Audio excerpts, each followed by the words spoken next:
Hello friends, once again you are welcome to my YouTube channel English with TK sir. Friends, आज के इस video में हम study करने वाले हैं परफेक्ट पार्टिसिपल। ये नॉन फाइनाइट वर्ब का ही हमारा चौथा वीडियो है, जहां पहले वीडियो में हमने इंट्रोडक्शन पढ़ा था, दूसरे में इन्फिनेटिव, तीसरे में प्रेजेंट पार्टिसिपल, चौथे में पास्ट पार्टिसिपल और आज के इस वीडियो में हम पढ़ने वाले हैं परफेक्ट पार्टिसिपल। परफेक्ट पार्टिसिपल में हम पहले पहचान पढ़ेंगे कि हिंदी में इसका पहचान क्या होता है, इसको हम कैसे देख के पहचान लेंगे। साथ ही साथ हमने दो वाक्य लिखा है कि कार्य समाप्त करके वो वापस आया और हाथ में पुस्तक लेकर वह वापस आया। हम यहाँ पर समझने का प्रयास करेंगे कि इन दोनों के बीच डिफरेंस क्या है, इसमें परफेक्ट पार्टिसिपल कौन है और प्रेजेंट पार्टिसिपल कौन है। साथ ही साथ हमने दो नीचे वाक्य लिखा है जो बिल्कुल कंपटीशन लेवल के क्वेश्चंस हैं ये, और ये 12th में भी पूछे जाते हैं।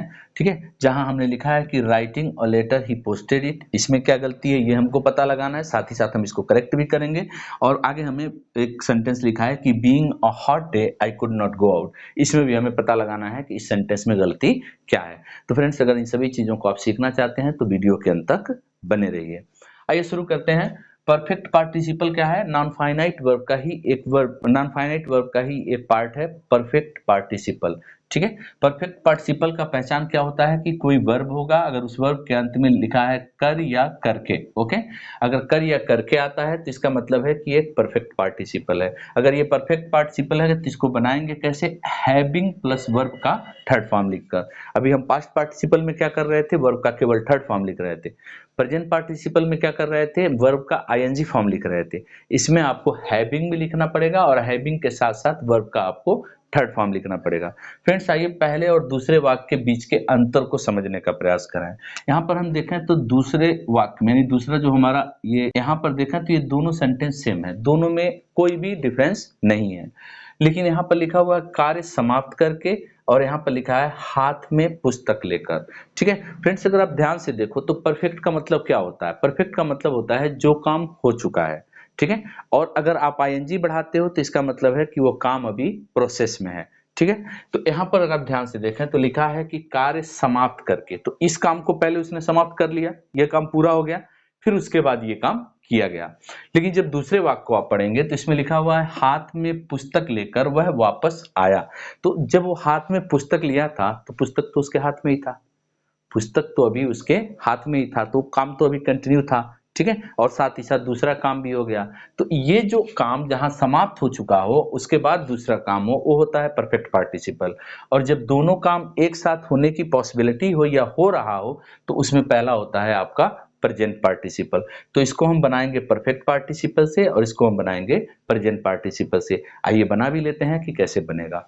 ठीक है फ्रेंड्स, अब इस वाक्य को जब हम बनाना शुरू करेंगे परफेक्ट पार्टिसिपल में तो सबसे पहले आपको लिखना पड़ेगा हैविंग। सबसे पहले हम क्या लिखेंगे? हैविंग। हैविंग के बाद इसमें मेन वर्ब क्या है? समाप्त करना। फिनिश मीन्स होता है समाप्त करना और उसका थर्ड फॉर्म हमारा हो जाएगा फिनिश्ड। तो हैविंग फिनिश्ड। अच्छा, फिनिश क्या किया? कार्य। Having finished the work. Having finished the work, comma लगा लेंगे। और दूसरा वाक्य कि वो वापस आया। ठीक है, तो यहां पर हम लिख लेंगे ही रिटर्न भी लिख सकते हैं और केम बैक भी लिख सकते हैं, ही रिटर्न। ठीक है, इतना बस ध्यान रखना आपको कि जब आप केम बैक लिखेंगे तो उसमें बैक लिखेंगे, ठीक है, लेकिन रिटर्न के साथ बैक नहीं लिखेंगे। अगर रिटर्न के साथ बैक लिख देंगे तो हो जाएगा आपका सुपरफ्लॉस। और इस पर क्वेश्चन आता है, जो मैं आगे आपको जब पार्ट्स ऑफ स्पीच पढ़ाऊंगा तो उसमें एक चैप्टर होगा मेरा, ठीक है, सुपरफ्लॉस। तो सुपरफ्लॉस में मैं आपको बताऊंगा कि कहाँ अनावश्यक रूप से हम शब्दों को रख देते हैं जिससे हमारा सेंटेंस क्या हो जाता है? गलत हो जाता है। ठीक है फ्रेंड्स, तो यहाँ हो जाएगा कि ही रिटर्न्ड। तो हैविंग फिनिश्ड द वर्क, ये काम पूरा समाप्त कर दिया, उसके बाद उसने ये काम किया। लेकिन यहाँ पर क्या है? हाथ में पुस्तक लेकर वह वापस आया। तो जो हाथ में पुस्तक लिया हुआ था असल में वो तो अभी लिया ही था, वो तो ऐसा नहीं है कि लेके फिर खत्म हो गया उसका प्रोसेस।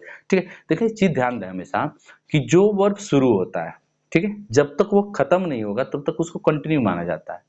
ठीक है, तो हाथ में पुस्तक तो ले लिया, अब उससे हम कनेक्ट करना है दूसरे सेंटेंस को, तो फिर उसको प्रोसेसिव माना जाएगा, उसको हम प्रोग्रेसिव ही मानेंगे। ठीक है, तो यहाँ पर हम कैसे लिखेंगे? हाथ में पुस्तक लेकर, तो इसको हम लिखेंगे टेकिंग।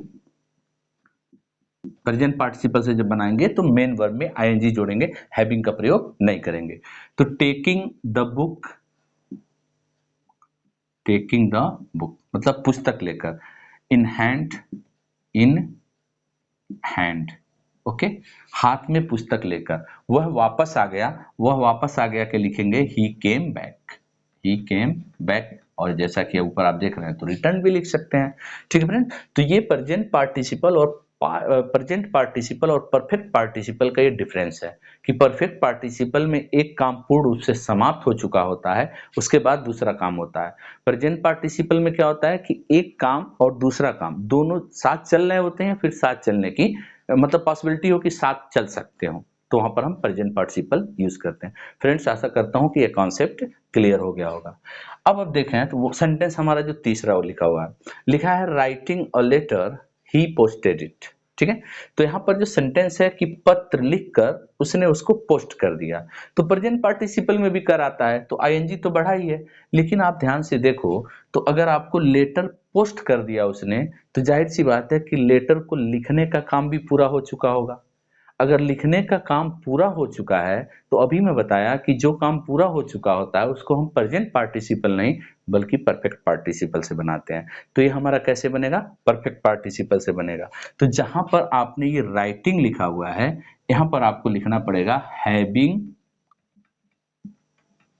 रिटन। यहाँ पर आपको क्या लिखना पड़ेगा फ्रेंड्स? Having retain. बस इसके जगह आप शुरुआत ऐसे करेंगे कि हैविंग रिटेन अ लेटर, कि एक पत्र को लिखकर ही पोस्टेड इट, उसने इसको पोस्ट कर दिया। ओके फ्रेंड्स, अच्छा अब यहाँ पर एक सेंटेंस देखें, यहाँ पर लिखा हुआ है being a hot day I could not go out. यहाँ पर कहने का मतलब है कि दिन जो था वो गर्म था, दिन जो था वो गर्म था, इस वजह से मैं बाहर नहीं जा सका। तो वहां पर फ्रेंड्स हमेशा इस बात को आप याद रखें कि पार्टिसिपल का डूअर होता है। ठीक है, यहाँ पर फिनिश करने का काम कौन किया? यही सब्जेक्ट। ठीक है, यही सब्जेक्ट वापस भी आया और यही सब्जेक्ट एक्शन को फिनिश भी किया। और यहाँ पर देखिए आप कि किताब कौन लिया हुआ था? तो यही सब्जेक्ट किताब भी लिया हुआ था और यही सब्जेक्ट वापस भी आया।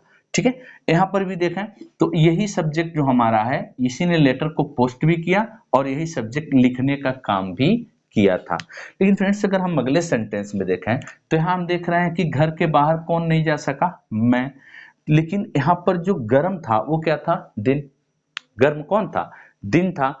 तो पिछला जो सेंटेंस हमने बनाया था, पिछला सेंटेंस मुझे याद है कि हमने लिखा था कि walking in the garden, walking in the garden a snake bite me. Okay, तो यहां पर क्या था? यहां पर जब हमने सेंटेंस को पैसिव मूड में किया तो यहां पर मुझे काटा गया था, तो मैं आई हो गया था यहां पर, और मैं ही टहल रहा था।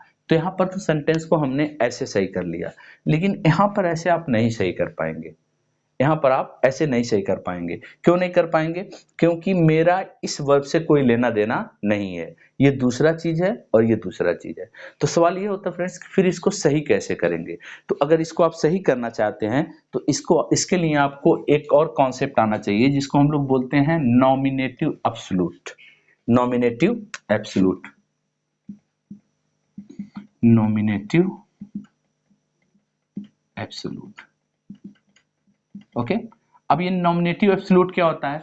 तो फ्रेंड्स नॉमिनेटिव एब्सोल्यूट हम उस सब्जेक्ट को बोलते हैं जो सेंटेंस में सब्जेक्ट के जगह तो इस्तेमाल होता है, लेकिन उसके मेन वर्ब को नॉन फाइनाइट वर्ब बना दिया गया होता है, यानी उसके मेन वर्ब को पार्टिसिपल में बदल दिया गया रहता है। वो होता है सब्जेक्ट, वो सब्जेक्ट के स्थान पर रहेगा लेकिन उसका main verb non finite verb हो जाएगा, यानी वो या तो प्रेजेंट पार्टिसिपल होगा या फिर वह परफेक्ट पार्टिसिपल होगा।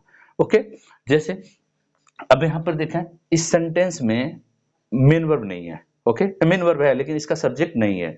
तो हम जानते हैं कि जब हमको कहना हो कि दिन बहुत गर्म था तो हम इट का प्रयोग करते हैं। क्या यूज करते हैं फ्रेंड्स? इट का। तो इसका मतलब है कि यहाँ पर हमको सब्जेक्ट लिखना पड़ेगा, उस सब्जेक्ट को हम हटा नहीं सकते हैं। तो फिर जब हम इसको सही करेंगे तो हमको लिखना पड़ेगा it being a hot day, it being a hot day. ठीक है, तो यहाँ पर ये इसका सब्जेक्ट है। देखो ये सब्जेक्ट तो है लेकिन इसके मेन वर्ब को हमने प्रेजेंट पार्टिसिपल में बदल दिया है। फ्रेंड्स इसको थोड़ा सा मैं और क्लियर कर दूं आपके लिए कि नॉमिनेटिव एब्सोल्यूट किसको बोलते हैं? उस सब्जेक्ट को बोलते हैं जिस सब्जेक्ट के पास अपना मेन वर्ब नहीं होता है, उसके मेन वर्ब को किस में बदल दिया जाता है? नॉन फाइनाइट वर्ब में। जैसे इस सेंटेंस को अगर देखें तो यहाँ लिखा है कि वहां पर क्या हुआ? Having finished the work he return, कि काम को समाप्त करके वो वापस आ गया, तो काम को भी उसने समाप्त किया, वो वही वापस भी आया। लेकिन अगर सेंटेंस ऐसे आ जाए कि मान लीजिए सेंटेंस ऐसे आ जाए कि the captain was killed, full stop, the army ran away, ठीक है, कि कप्तान को मार दिया गया और सेना भाग गई। अब इसको हम अगर पार्टिसिपल में बदल के सिंपल सेंटेंस बनाएं तो ये सेंटेंस हमारा कैसे बनेगा? तो यहां पर देखिए कि जो कैप्टन है, ठीक है, यहाँ पर जो कैप्टन है और जो आर्मी है, ये दोनों अलग अलग सब्जेक्ट हैं और ये दोनों अलग अलग काम कर रहे हैं। ओके, तो यहाँ पर जब दोनों अलग अलग काम कर रहे हैं तो फिर अगर मेन वर्ब को आप इसके पार्टिसिपल में बदलोगे तो सब्जेक्ट फिर हटा नहीं सकते। अगर सब्जेक्ट हटा दोगे तो फिर उसका ये डूअर हो जाएगा। जैसे यहाँ कोई सब्जेक्ट नहीं है तो इसका मतलब है फिनिश करने का काम उसने ही किया था। यहाँ पर भी कोई डूअर नहीं है, इसका मतलब है कि किताब उसी के हाथ में था। तो यहाँ भी अगर डूअर नहीं होगा तो इसका मतलब होगा कि आर्मी को मार दिया गया और फिर आर्मी भाग गई, तो ये गलत हो जाएगा। इस वजह से आपको यहाँ पर कैप्टन को लिखना पड़ेगा और कैप्टन लिखने के बाद जो इसका मेन वर्ब है उसको आप किस में बदलेंगे? हैविंग, पैसिव वॉइस में बीन भी लिखना पड़ता है हैविंग के साथ, having been killed, having been killed. ठीक उसी तरह का प्रोसेस यहाँ भी है। यहाँ भी है कि सब्जेक्ट इसका दूसरा है और इसका सब्जेक्ट दूसरा, ये दो अलग अलग वाक्य थे। पहले एक वाक्य था कि it was a hot day, it was a hot day, कि दिन बहुत गर्म था। फिर था I could not go out, मैं बाहर नहीं जा पाया। तो ये एक्शन तो एक दूसरे से रिलेट कर रहे हैं लेकिन इसमें सब्जेक्ट दोनों का अलग अलग है। तो अगर यहाँ पर ये सब्जेक्ट हटा देंगे तो यही इसका भी डूअर हो जाएगा। तो इसका मतलब हो जाएगा कि मैं ही गर्म था और मैं ही बाहर नहीं जा सका। लेकिन जबकि आप ऐसा नहीं है, गर्म क्या था? दिन था, और बाहर कौन नहीं जा सका? मैं नहीं जा सका। आशा करता हूँ फ्रेंड्स ये कॉन्सेप्ट भी मैं आपका क्लियर कर पाया हूँ। एक बार फिर से रिकैप कर देता हूँ।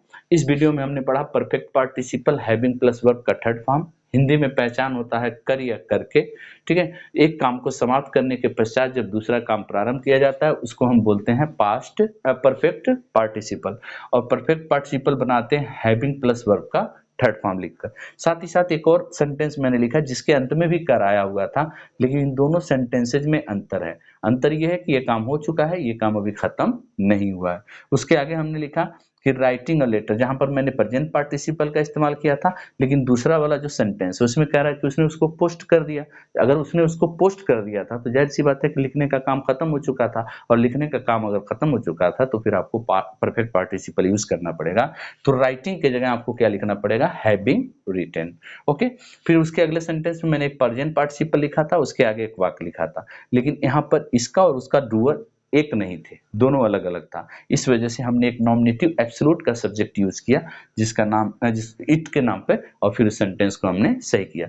एक वीडियो में आपको स्पेशल बनाऊंगा जब मैं आपको सिंपल सेंटेंस, कॉम्प्लेक्स सेंटेंस और कंपाउंड सेंटेंस पढ़ाना शुरू करूंगा, तो उसमें आपको बताऊंगा कि नॉमिनेटिव एब्सोल्यूट का पूरा प्रोसेस क्या है, कैसे अलग अलग सेंटेंसेज में उसका इस्तेमाल किया जाता है। ठीक है फ्रेंड्स, आशा करता हूं कि जो कुछ भी मैंने बताया आपके लिए उपयोगी होगा। अगर आपके लिए उपयोगी हो तो दोस्तों के साथ शेयर करें, चैनल को सब्सक्राइब करें। जय हिंद, जय भारत।